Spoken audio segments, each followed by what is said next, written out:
आइए सुनिए, कान्हा कैसेट प्रस्तुत करते हैं राम अवतार निषाद एवं अंशु अनंत के स्वर में यह सुपरहिट गीत।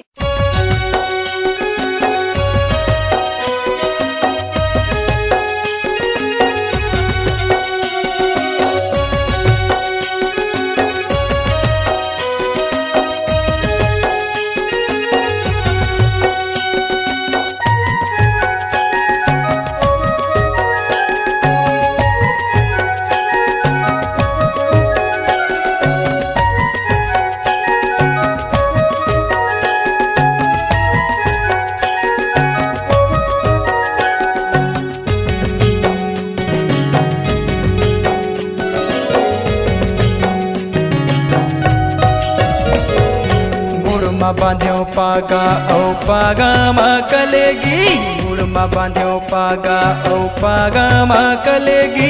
घूम ले आबे मोर रानी खपरी पत्थर गढ़गी, ना चाहूँ तोला ना चाहूँ तोला गोरी वो झुम झुम के कर्मा, ना चाहूँ तोला गवाहूँ तोला गोरी वो झुम झुम के कर्मा गवाहूँ तोला। मुड़मा बांधे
के लुगरावो लाली के चुनरी देहूँ मैं तोला वो सुनहा के मुंदेरी, देहूँ मैं तोला वो सुनहा के मुंदेरी।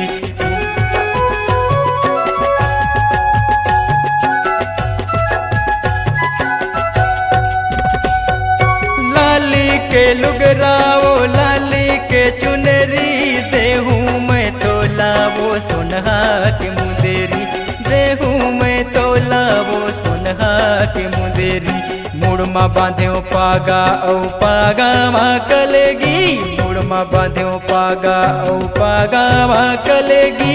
घूम ले आबे मोर रानी खपरी पत्थर गढ़गी, ना चाहूँ तोला ना चाहूँ तोला गोरी वो झुम झुम के कर्मा, ना चाहूँ तोला गवाहूँ तोला गोरी वो झुम झुम के कर्मा गवाहूँ तोला।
में बांध्यो पागा औ पागा माँ कलेगी गुड़ में बांध्यो पागा औ पागा माँ कलेगी घूमल आबे मोर रानी खपरी पत्थर गढ़ही ना चाहूँ तोला